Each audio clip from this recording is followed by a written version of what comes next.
제가 어렸을 때 여름 성경학교의 마지막 날에는 반드시 세족식을 했습니다. 세족식이란 발을 씻어주는 의식으로 주님께서 요한복음 13장에서 제자들의 발을 씻기신 것을 기념하는 의식입니다. 이런 이유로 교회는 스페인 톨레도라는 지역에서 주후 694년에 열린 공의회를 통해서 이 세족식을 하나의 의식으로 채택하고 행할 것을 결정합니다. 그 후 교회는 역사 속에서 계속해서 이 의식을 행하였습니다. 그렇다면 우리에게 한번 물어보기를 원합니다. 세족식, 우리가 아주 잘 아는 그 세족식의 의미는 무엇입니까? 세족식 하면 떠오르는 단어는 무엇입니까? 혹시 겸손이십니까? 겸손이라는 단어가 과연 그 의미를 충분히 담아냈을까요? 성경은 그리스도의 구속 역사에 관하여 기록한 책인데 그렇다면 이 세족식과 그리스도의 구속은 어떤 관련이 있을까요? 이것은 오늘 특별히 수치라는 단어를 주목하면 더 쉽게 이해하실 수 있을 것입니다. 이 시간 요한복음 13장 1절부터 38절의 말씀으로 낮아지심의 수치라는 제목으로 우리를 찾아오시는 하나님을 깊이 있게 만나기를 소망합니다. 요한복음 13장부터 19장은 유월절 기간의 사건을 기록합니다. 이때는 니산월 14일과 15일로 니산월은 히브리력으로 정월 1월이며 우리가 사용하는 일반 달력인 그레고리력으로는 3월에서 4월을 의미합니다. 요한은 이 유월절 이틀의 사건을 무려 7장에 걸쳐서 기록하고 있습니다. 이 유월절의 서막은 유월절 전에 주님께서 아버지께로 돌아가실 때가 이른 줄 아시고 자기 사람을 사랑하는 것과 마귀가 유다의 마음에 예수님을 팔려는 생각을 넣은 것 13장 1절과 2절에서 말하는 그것과 함께 시작합니다. 여기서 흥미롭게도 우리는 마귀의 행보를 볼 수 있습니다. 마귀는 2절에서 생각을 먼저 넣고 27절에서 직접 들어갑니다. 우리가 기도할 때에 빌립보서 4장 6절 그리스도 예수 안에서 너희 마음과 생각을 지키시리라 라는 이 의미는 따라서 마귀가 우리의 생각에 추파조차 던지지 못하도록 하는 것이 바로 기도라는 것을 분명하게 이 부분을 통해서 알 수 있습니다. 1절부터 2절에 드러난 이 서막은 앞으로 6월절에 주님께서 자기 사람을 사랑하는 것과 그 일 가운데 유다가 어떻게 행동할 것인지를 암시합니다. 3절부터는 이제 본막이 시작됩니다. 먼저 이제 6월절 저녁 식사를 하는 때임을 알립니다. 6월절은 14일 저녁 식사부터 그 절기가 시작됩니다. 유대인의 하루는 저녁부터 다음 날 해질녘까지이기 때문입니다. 이 저녁 식사 중에 주님은 3절 두 가지를 하셨다라고 말합니다. 이 두 가지를 하시고 주님께서 하신 일을 4절부터 기록합니다. 자리에서 일어나서 겉옷을 벗고 수건을 가져다가 허리에 두릅니다. 그리하여 5절 제자들의 발을 씻기십니다. 유대인들은 흙먼지 길을 샌들과 같은 것을 신고 걷기 때문에 집에 들어갔을 때는 발을 씻는 것은 관습입니다. 이것은 기본적으로 종의 직무였고 이 종은 허리에 수건을 두르고 있었습니다. 그런데 이와 같은 일을 지금 제자들 앞에서 14절 주와 선생이신 예수님께서 하십니다. 당연히 베드로는 8절 절대로 자신의 발을 씻을 수 없다며 펄쩍 뜁니다. 그런 베드로에게 주님은 씻지 않는 자는 주님과 상관이 없다고 말씀하십니다. 그러자 베드로는 손과 머리도 씻어줄 것을 요구했고 주님은 이미 목욕한 자는 발만 씻으면 된다라고 말씀하십니다. 하지만 모두 다 그렇지는 않다는 말도 함께 남깁니다. 왜냐하면 주님은 18절에서 시편 41편 9절을 인용하여 가까운 사람에게 곧 배신을 당할 것을 암시하시기 때문입니다. 시편 41편 9절입니다. 내가 신뢰하여 내 떡을 나눠 먹던 나의 가까운 친구도 나를 대적하여 그의 발꿈치를 들었나이다. 이는 동물 말이 공격을 위해 뒷발로 차는 것처럼 친구에게 차여 배신당하는 것을 상징하는 표현입니다. 이것은 다윗을 배반한 다음에 목매어 죽은 지략가인 아히도벨을 가리키는 것으로 봅니다. 그러나 주님의 이 말씀을 제자들이 이해할 리 없었습니다. 그래야 주님은 분명하게 21절에서 밝히십니다. 진실로 진실로 너희에게 이르노니 너희 중 하나가 나를 팔리라. 진실로를 2번이나 사용하셔서 이 일은 반드시 이루어질 것을 표명하십니다. 그러자 웅성거리기 시작합니다. 24절 베드로는 요한에게 알아보라는 신호를 보내고 25절 요한은 누구인지를 질문합니다. 그러자 주님은 26절 떡 한 조각의 신호를 말씀하시며 유다에게 떡 한 조각을 주십니다. 여기에서 우리는 주님의 마음을 엿볼 수 있습니다. 이 행동은 떡 한 조각을 찍어주는 이 행동은 일반적으로 주인이 손님에게 행하는 것으로 우정의 표시입니다. 이 행동을 통해서 주님은 유다를 끝까지 사랑하셨다는 것을 알 수 있습니다. 그러면서 주님은 말씀하십니다. 27절 내가 하는 일을 속히 하라. 이 말 역시 28절 제자들은 이해하지 못합니다. 하지만 유다는 이 말을 듣자 나갔고 그때는 유다의 영적 상태를 의미하던 밤이었습니다. 그 후 주님은 33절 이제 제자들과 함께 있을 시간이 아주 잠깐임을 말씀하십니다. 제자들은 주님께서 가시는 그곳으로 갈 수 없습니다. 그리고 제자들에게 마지막 말씀으로 34절부터 35절에서 세 계명을 주십니다. 33절 들은 베드로는 주님께 질문합니다. 36절 주여 어디로 가시니까? 그러자 주님께서 베드로가 지금은 따라올 수 없다라고 말씀하십니다. 베드로는 주님을 위해 목숨을 버리겠다고 말하지만 주님은 38절 베드로가 닭 울기 전 3번 주님을 부인할 것을 말씀하십니다. 요한복음 14장 13장에서 표면적으로 드러나는 사건은 주님께서 제자들의 발을 씻기신 세족식입니다. 그런데 여기에서 주님과 베드로가 대하는 내용을 잘 보시면 이것은 단순히 발만 씻기는 것을 의미하는 것이 아님을 알 수 있습니다. 그 대화를 한번 잘 보십시오. 6절입니다. 주님 내 발을 씻으십니까? 7절입니다. 너는 지금은 알지 못한다. 8절 절대로 안 됩니다. 그러면 너는 나와 상관이 없다. 9절 그럼 손과 머리도 씻겨 주십시오. 10절 목욕한 자는 발만 씻으면 된다. 이것이 단순히 발만 씻는 것을 의미하는 것이 아니라는 것을 우리는 이 구절을 읽음으로써 충분히 짐작할 수 있습니다. 이것에 관한 이해는 이 세족식에 관한 이해는 제자들이 아직까지 발을 씻지 않고 있었다는 점에서 출발해야 합니다.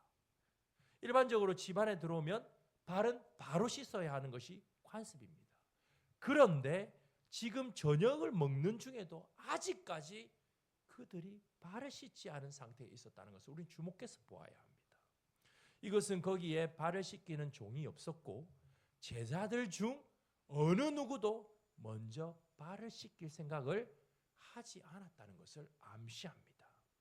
발을 씻기는 것은 가장 낮아짐의 표상이기 때문입니다. 이런 이유로 당시 사회에서는 노예 중에서도 이방인 노예, 즉 이방인 노예만이 발을 씻는 역할을 했습니다. 심지어 친구들끼리도 발을 씻어주지 않았습니다. 이것은 제자들이 왜 그때까지 서로 발을 씻기지 않았는지를 짐작할 수 있게 합니다.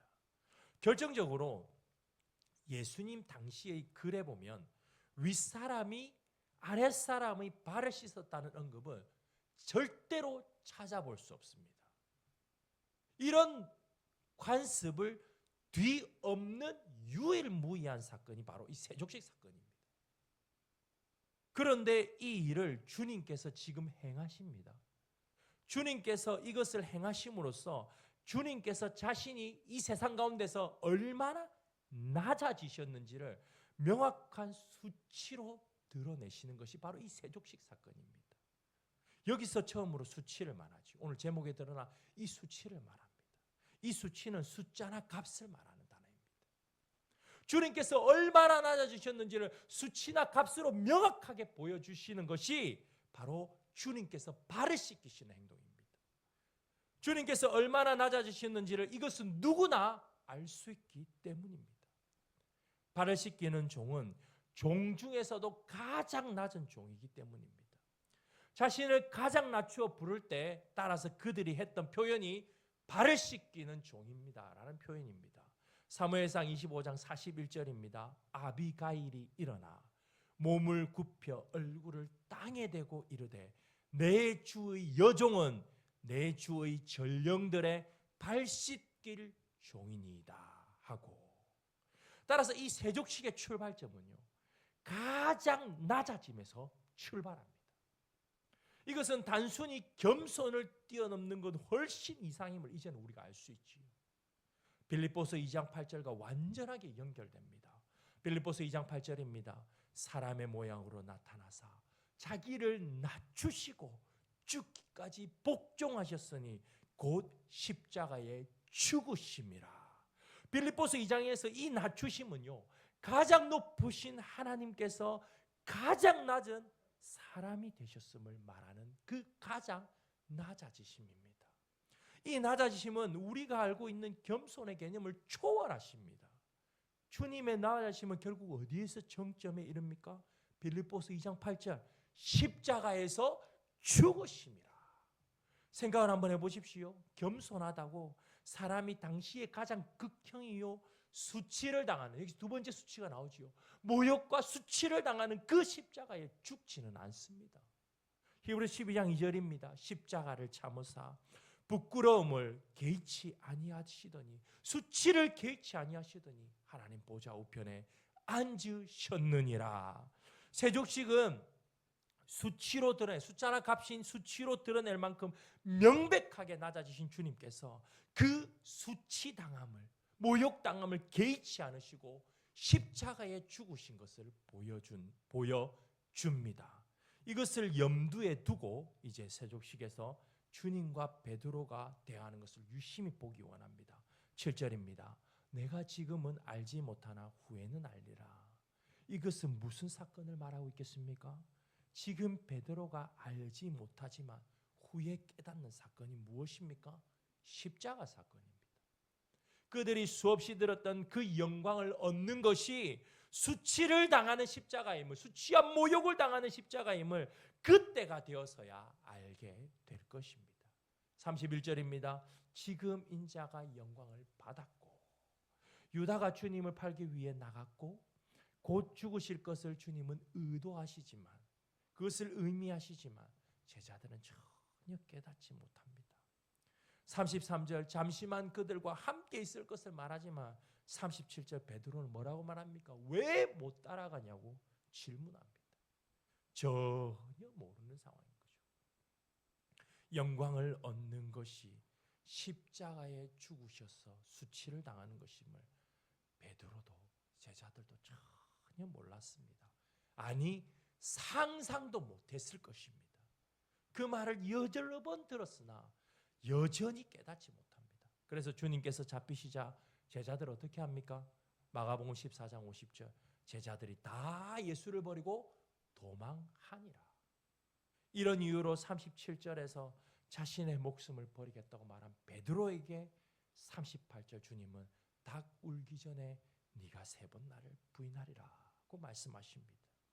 지금은 이 베드로가 목숨을 버리겠습니다 말하는 그 말의 무게를 전혀 모르는 것이지요. 그런데 잠시 후면 그들은 그들의 눈앞에서 예수님께서 십자가에 죽으시는 것을 분명하게 볼 것입니다. 주님은 십자가상에서 제자 중 하나인 요한에게 주님의 어머니를 실질적으로 부탁하셨습니다. 요한복음 19장 27절입니다. 그 제자에게 이르시되 보라 내 어머니라 하신대 그때부터 그 제자가 자기 집에 모시니라.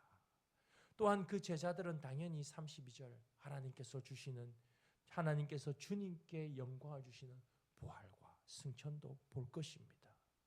발을 씻기신 주님의 낮아지심의 실체는 결국 십자가의 죽으심으로 드러나게 될 것입니다.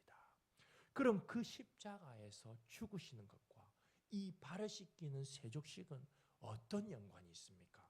8절입니다.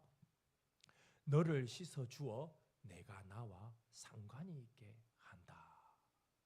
여기서 상관이 있다는 것은 단순히 관계가 있다라는 것을 의미하는 것 이상입니다. 구속적인 관계를 뜻하는 것으로 예수님께서 제자들의 기업이요 제자들의 분기심을 의미합니다. 이것은 레위 지파의 땅 분배를 통해서 아주 투명하게 드러납니다. 민수기 18장 20절입니다. 내가 이스라엘 자손 중에 내 분기시요 내 기업이니라. 땅에 기업도 없고 분깃도 없는 레위 지파에게 하나님께서 하나님 자신이 그들의 기업이 되시고 분깃이 되신다라고 말씀하십니다. 이는 하나님께서 그들의 전부가 되심을 의미합니다. 따라서 주님이 베드로의 전부가 되게 하신다는 이 뜻은 주님께서 베드로의 무엇을 씻기시겠다는 것을 의미하겠습니까? 죄입니다. 주님께서 베드로의 죄를 씻으심으로 주님이 그의 기업이 되고 분깃이 됨을 의미합니다. 베드로전서 2장 9절 그의 소유된 백성이니 따라서 주님이 우리의 기업이 되심은 우리가 주님의 소유됨을 의미합니다. 주님께서 피값으로 우리를 사셨기 때문입니다. 그러므로 상관은 그리스도의 속량으로 죄 사함을 받아 주님의 소유가 되는 것을 말합니다.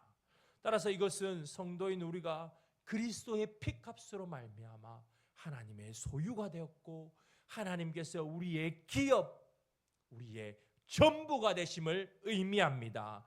우리를 구원하신 하나님께서 우리의 전부가 되심을 확신합시다. 왜냐하면 바울 사도는 분명하게 말합니다. 그 기업을 깨닫는 자들은 구원을 받은 성도입니다. 에베소서 1장 18절입니다. 너희 마음의 눈을 밝히사 그의 부르심의 소망이 무엇이며 성도 안에서 그 기업의 영광의 풍성함이 무엇이며 성도가 성령으로 말미암아 깨닫게 되는 것이 바로 이 기업입니다. 따라서 세족식은 주님께서 십자가의 죽으심으로 베드로와 제자들의 죄를 씻겨주실 것을 보여주는 의식입니다. 이런 의미에서 이 세족식과 함께 이 저녁 시간에 제정된 것이 무엇인지 아십니까? 성만찬입니다. 떡과 잔을 나누며 주님의 죽으심을 분명하게 나타내셨습니다. 따라서 세족식도 이런 맥락에서 이해되어야 합니다. 결론적으로 세족식의 메시지가 바로 요한복음 13장의 메시지가 됩니다. 우리 함께 읽겠습니다. 하나님이신 예수님께서 하늘 보좌를 버리시고 가장 낮아지심을 수치로 보여주듯 발 씻기는 종으로서 수치를 참으사 십자가에 죽으심으로 우리의 죄를 온전히 씻으셨습니다. 아멘. 주님께서 십자가에 죽으심으로 마치 흙먼지 투성이에 둘러싸인 발과 같이 더러운 우리의 인생을 주님의 피로 정결하게 하셨습니다. 따라서 우리가 교회에서 이 의식을 행한다면 마땅히 그리스도 주님께서 우리를 위해 십자가에 죽으사 우리 죄를 온전히 사하였음을 기념해야 합니다.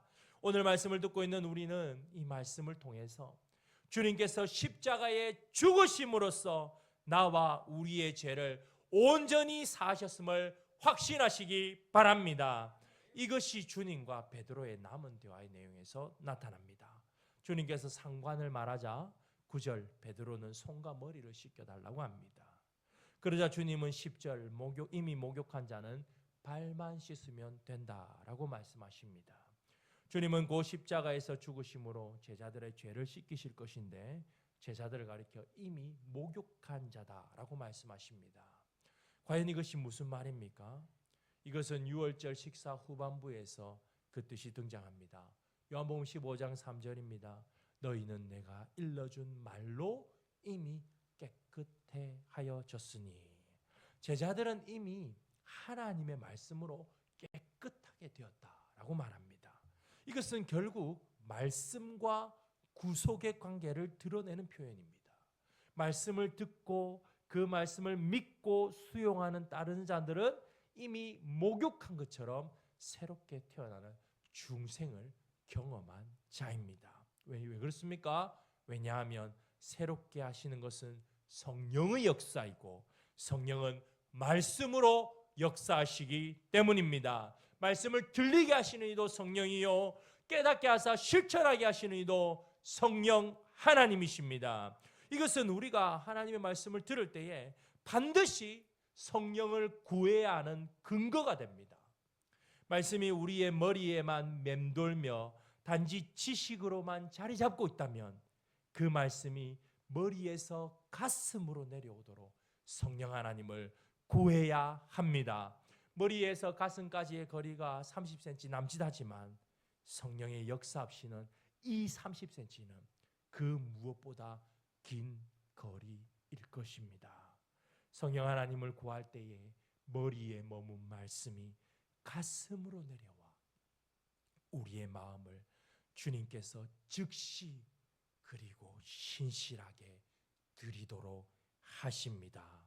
그러므로 그리스도만을 전하는 이 복음이 능력이 됩니다. 로마서 1장 16절입니다. 이 복음은 모든 믿는 자에게 구원을 주시는 하나님의 능력이 됨이라. 아멘. 우리는 바로 이 복음의 능력으로 새롭게 태어난 자입니다. 우리의 세대나 부모의 세대에 이 복음의 능력을 경험했을 수도 있습니다. 그 믿음의 씨앗이 우리에게 심겨졌기 때문에 지금 우리는 이 자리에 있습니다. 따라서 우리가 세상 가운데 전하는 이 복음의 능력이 얼마나 위대한지를 이미 알고 있습니다. 우리가 복음을 전하고 그들이 복음을 믿고 수용하여 따를 때에 우리에게 일어났던 그 복음의 역사가 그들 가운데서 중생의 씻음과 성령의 새롭게 하심의 역사로 나타날 것이기 때문입니다. 따라서 우리는 민들레 홀씨와 같이 복음의 씨앗을 퍼뜨려야 하며 전파되는 것은 다른 어떤 것이 아니라 오직 그리스도 주님이셔야 합니다. 빌립보서 1장 18절 그러면 무엇이냐 거칠애로 하나 참으로 하나 무슨 방도로 하든지 전파되는 것은 그리스도니 이로써 나는 기뻐하고 또한 기뻐하리라. 복음을 전하는 전도는 궁극적으로 그리스도를 전함입니다.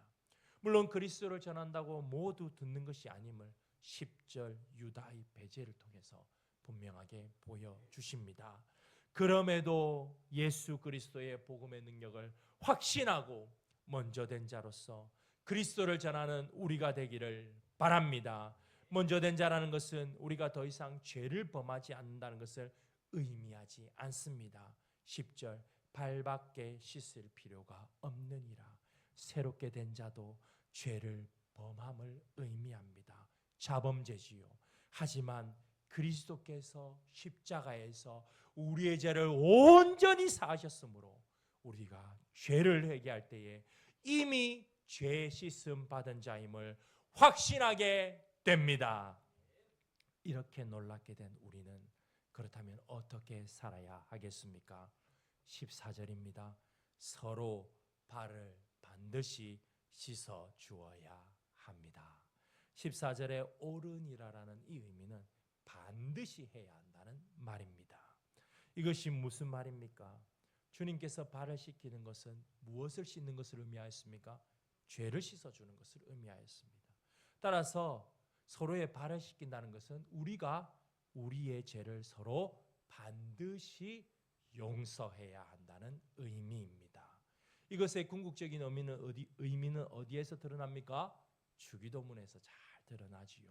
우리가 우리에게 잘못한 사람을 용서하여 준 것 같이 우리 죄를 용서하여 주시고, 이 말은 우리가 우리에게 잘못한 사람을 용서하는 그 방법, 그 모습대로 주님도 우리의 잘못을 용서하십시오라고 간구하는 표현입니다. 제 용서함을 받은 우리가 우리에게 잘못하는 사람을 용서하지 않으면 주님도 우리를 용서하지 않으신다는 것을 의미하는 표현입니다. 특별히 이것은 형제에 대한 용서입니다. 공동체 안에서의 용서를 의미하지요. 그렇기에 이 말씀이 34절에서 주시는 새 계명으로 확장됩니다. 발을 씻기는 것이 사랑으로 바뀌는 이유는 따라서 십자가 때문입니다.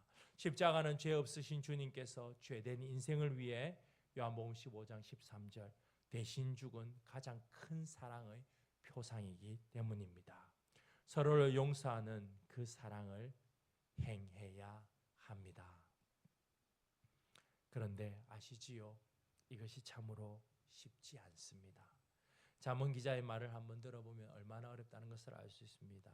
잠언 18장 8절입니다. 남의 말하기를 좋아하는 자의 말은 별식과 같아서 뱃속 깊은 데로 내려가느니라.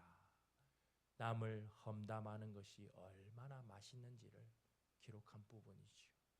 내게 해를 가한 자를 미워하는 것은 너무나 쉬운데 내게 돌을 던진 그 사람을 용서하는 것은 정말이지 참으로 어렵습니다.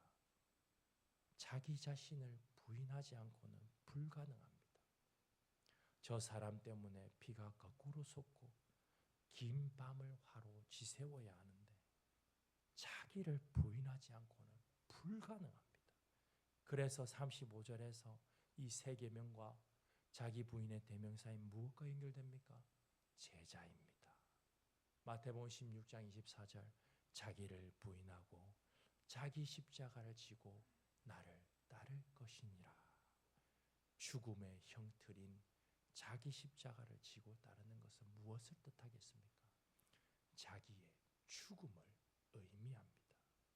서로 미워하는 지체에 대하여 내가 먼저 죽어야 합니다. 주님께서 유다에게 손을 내미셨듯 먼저 손을 내밀어야 합니다.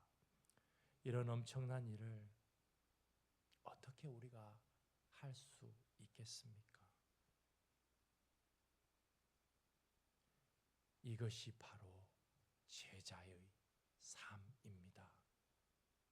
우리가 말하는 주님의 제자, 주님의 제자가 되겠습니다 말하는 그 제자라는 단어의 무게가 바로 이것입니다. 우리가 주님을 따른다고 제자의 삶을 사는 것의 무게입니다. 내게 화가 된다 하더라도 하나님의 말씀이라면 실천하고자 애를 쓰는 삶이 바로 제자의 삶입니다. 오늘 말씀으로 주님은 우리에게 분명하게 물으십니다. 제자입니까? 이 제자들에게 주님은 말씀하십니다. 17절입니다. 너희가 이것을 알고 행하면 복이 있으리라. 말씀은 실천함으로 하늘의 복을 경험할 수 있습니다. 말씀을 실천할 때에 내 삶에 부딪혀 능력이 되고 역사가 됩니다. 말씀을 맺습니다. 요한복음 13장은 세족식을 통해 주님의 구속 사역과 그 구속 사역을 통해 제자들이 무엇을 해야 하는지를 분명하게 말하고 있습니다. 세족식에서 주님께서 제자들의 발을 씻기신 것은 명백한 수치로 주님의 낮아지심과 낮아지신 주님께서 십자가에서 수치를 당하면서 우리의 죄를 온전히 씻으셨음을 보여줍니다. 그러므로 우리가 그리스도의 구속으로 온전히 죄사함을 받은 자라면 이제는 우리 자신을 죽이고 설사 내게 화를 입힌 사람이라 하더라도 용서할 수 있어야 합니다. 참으로 어려운 일이지만 성령 하나님을 구하며 우리는 이 일에 애를 써야만 합니다. 이것이 바로 제자의 삶입니다. 우리에게 유익한 말씀만 취사선별하여 순종하는 자가 아니라 내게 화가 된다 하더라도 하나님의 말씀이니 기꺼이 순종하겠습니다. 이렇게 고백하는 제자의 삶을 살아서 하나님의 복을 누리는 우리 모두가 되기를 바라며 이 말씀을 전해 드립니다. 아멘.